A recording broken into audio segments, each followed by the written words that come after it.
Good morning. There is a good scene in a hotel bar in the James Bond movie Skyfall when a woman whom Daniel Craig is trying to protect stares directly at him and says, "How much do you know about fear?" To which he replies, staring equally levelly at her, "All there is." Not many film dialogues stay in my mind, but that one did. And I think that scene spoke to many people because when I tried to check whether my memory of the words was correct, Google took me straight to the relevant YouTube clip. The young woman had evidently suffered a great deal during her short life. She is being controlled and exploited by a criminal gang. Even as she and Bond sit at the bar, a sense of foreboding is gathering as dark forces begin to move. Soon afterwards, if I remember rightly, various hoods try to kill Bond, though he is more than a match for them. As the tension mounts before they attack him, what is remarkable is that he remains so calm. The scene so draws us in because it is not about how competent Bond is at looking after himself. Rather, it is about one who has experienced fear in his own life, as he has acknowledged, and has now mysteriously mastered it. But is that possible? Surely all of us are afraid at different times in our lives. I know that some of you who are watching this movie are afraid at the moment. You are afraid that you will not give of your best in the forthcoming exams, and that as a result, your long cherished hopes of achieving those grades which are necessary if you are to move on to your desired next stage of life will be thwarted. That's a real cause for concern. You are facing the appalling prospect of failure. It wouldn't help if somebody like me were to try and minimize the significance of the challenge facing you. I know that you, unlike any students before you, are having to take public exams in the sixth form without having taken GCSEs in the normal way, which would have in part prepared you for this step. I wouldn't be surprised if you are worried by the fact that you have simply not had the chance to develop as fully as you would have wished the skills of concentrating under pressure. You might well feel that the whole situation is somehow unjust. You might feel angry and resentful, however irrationally, that you find yourself in this position. And if you are going through this, I hate to think how your poor parents are faring as they try to support you at this time. Perhaps I am quite well placed to help you because I am one of the biggest stress heads I know. In fact, all those years ago when I was your age, I went into meltdown in a very important exam. It was a practical criticism paper for English literature. I've always liked reading, and to this day, I enjoy looking at sentences and teasing out meanings from them and drawing connections with other phrases in the same piece. But on this occasion, I was so desperate to succeed that my mind simply wouldn't operate as I gazed at this rather complicated poem. I couldn't think of the first thing to say about it. In fact, it struck me as being completely gobbledygook. 5 minutes, 10 minutes passed, half an hour, and I could scarcely write a thing, and what I did write seemed pathetic and unsophisticated and plain embarrassing. This has to have been my moment to prove, this was to have been my moment to prove myself, and I discovered that I had become paralyzed by fear. That lunchtime, I trudged home, a broken 18-year-old. I couldn't think I could ever experience joy again. I had been put to the test and I had been found wanting. I threw myself into a vortex of self-loathing. When I got home, I found some small, ignoble satisfaction in impressing upon my dad how poorly I had performed, so that he would be as disappointed in his hopes for me as I was disappointed in my own hopes for myself. And then something lovely happened. My dad suggested we go for a drive in the Dales. We'd been there on a number of times when I was younger, and I associated the area with carefree walks and unhurried time together as a family. He drove me to Burnsall and Grassington. I said hardly anything. I was so unhappy, and he showed his respect for my situation by hardly saying anything either. But I knew why he was doing it, and I loved him for his sensitivity in reaching out to his hurting son, who was standing fearfully on the brink of adulthood in this simple way. And that silent journey did the trick. I had another couple of exams in English literature to sit, and now I was no longer afraid. I felt that I had ruined my chances by my failure in the practical criticism paper, and that strangely freed me to give as well as I could. I was no longer desperately trying to impress. I was rather seeking to engage with the questions in as good a fashion as I could manage, because I was wanting to demonstrate to myself that I was capable of giving as good account of myself as my limited skills allowed. I actually enjoyed those 2 subsequent exams, I remember. At one point I thought, look at me, I'm no longer afraid. And it is only in recalling those moments now that I've become aware of something which has previously escaped me. The reason that I was able to engage anew with the task which had formerly overwhelmed me was precisely because my father had expressed his love for me whilst I was in the darkness of shock and depression.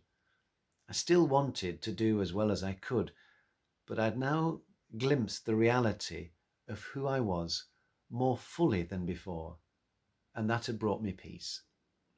I think that probably I'd become so self-regarding that the only way that I could ever imagine discovering peace was through sustained personal achievement. I felt that I needed others' applause if I was to feel happy. Only others' admiration of me could confer on me an awareness of my own significance. And I was gradually beginning to become aware that that is all nonsense.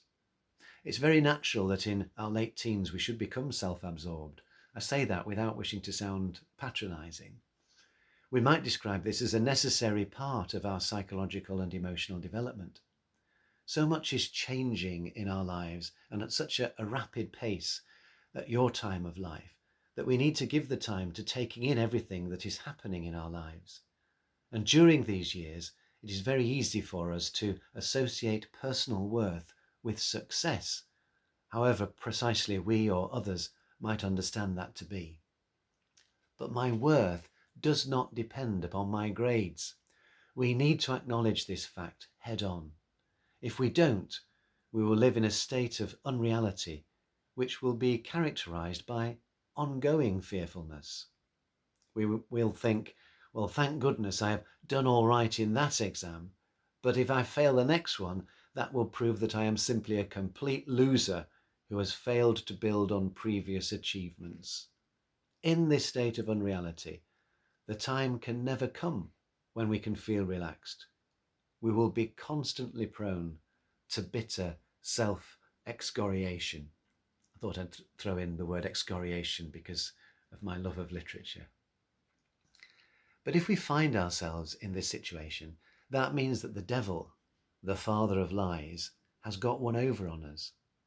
Oh yes, we need to bring the devil into this.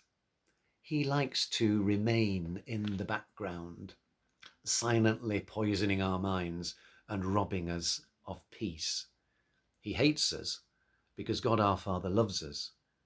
He wants to stop us from flourishing. He is expert at confusing us and causing us to get trapped in destructive thought patterns. This is what he is trying to do to you. He whispers slyly in your ears, you need to work hard if you are to impress people. You think, fair enough. I like impressing people. I will work hard.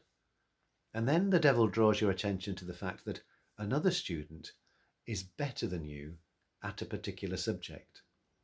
Work harder, and then you will be able to get better grades than he does, he whispers very plausibly.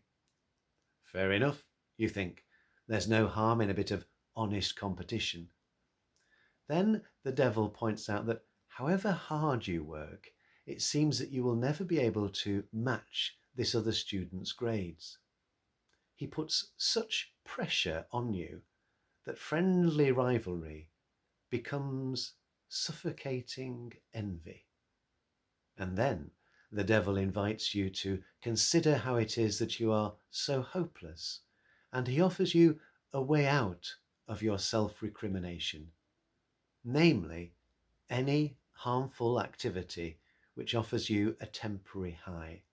And these activities are invariably addictive and pull you down and make you feel bad about yourself.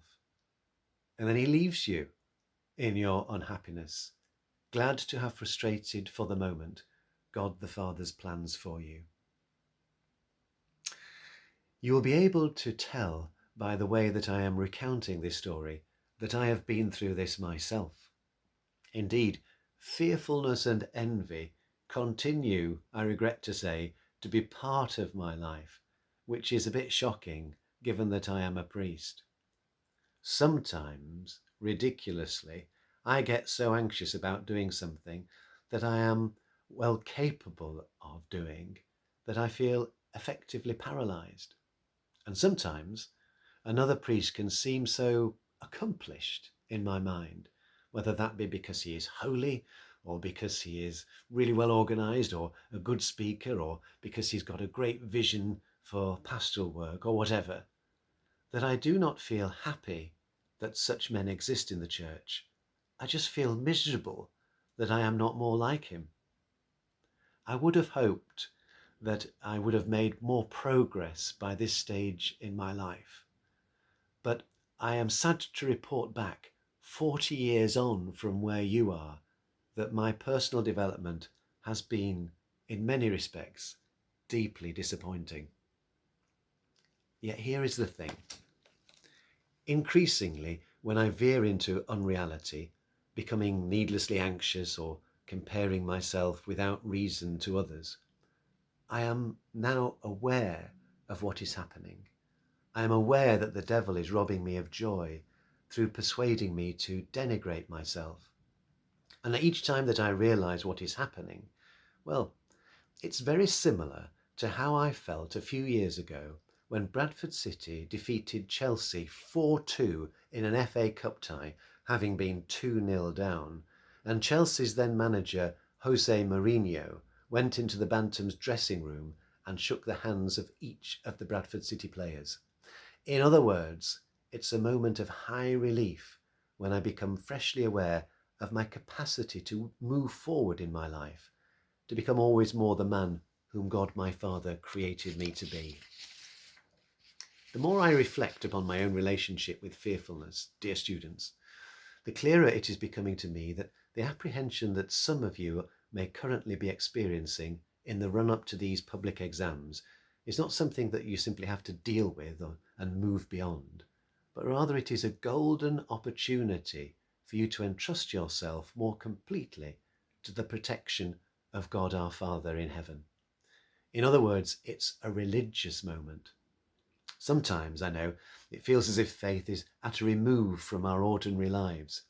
But in fact, our relationship with God is revealed in all the small circumstances of our everyday lives.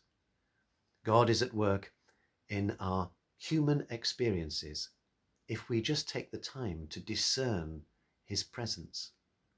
And the way in which we discover God in these circumstances is to note when, in the midst of all the challenges that we are having to confront, we feel affirmed and encouraged. God our Father is on our side, and he is at work in the depths of our being, and through the action of his Holy Spirit, helping us to make progress in our lives. If we are to consider what is going on in our lives at the moment, then, as we search for God's hand in the personal history of each one of us, we cannot but be aware of the impact that the crisis in Ukraine is having on us. Many young people in particular have been afflicted by a sense of helplessness, and they have felt disoriented by the sharp manifestation of evil which Russia's unwarranted invasion of Ukraine constitutes. It may have felt strange to be so deeply affected by something which is happening at the other side of the continent of Europe, but the fact that the crisis is weighing upon us all with a peculiar intensity is undeniable. What is also undeniable, however, is how the heroism of so many Ukrainians has become a source of hope for us who are living so far away.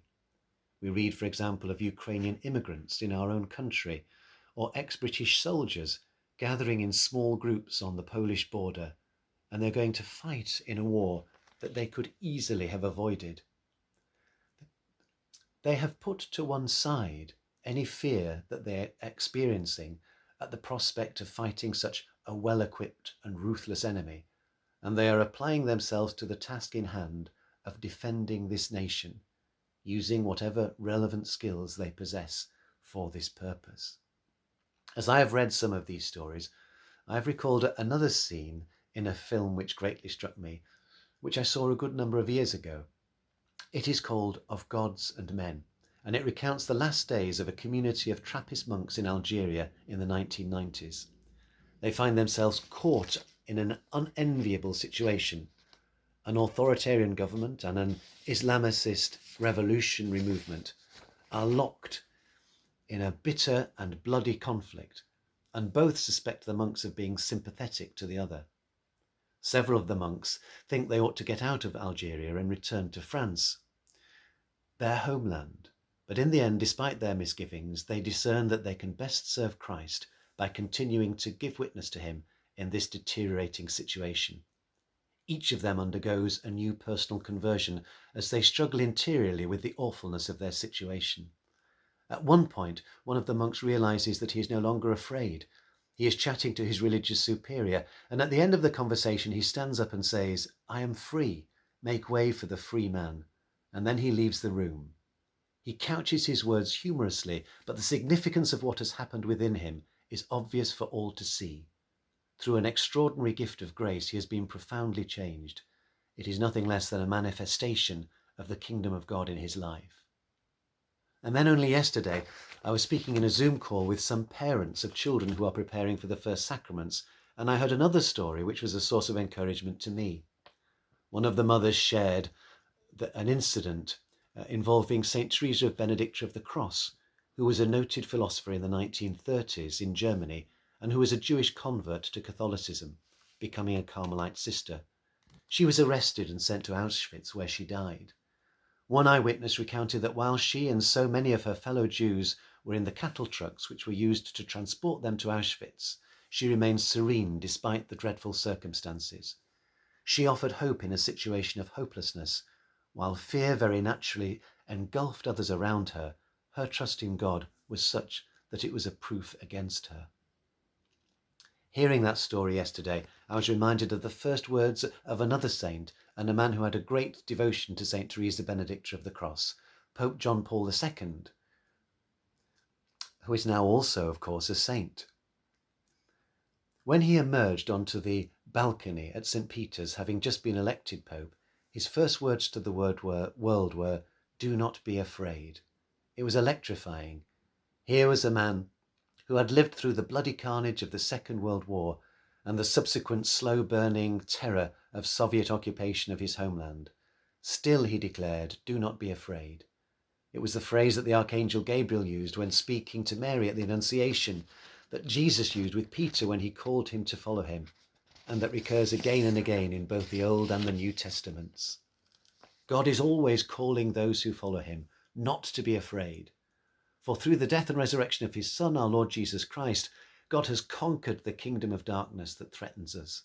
Now Christ is all-powerful, and he extends his protection over us. Our faith is as simple as that.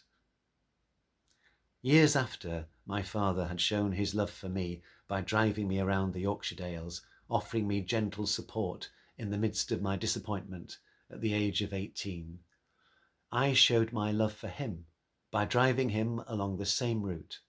He had just been diagnosed with terminal cancer. We stopped at one of our favourite pubs and had lunch. Both of us were afraid at what the coming months held for my dad.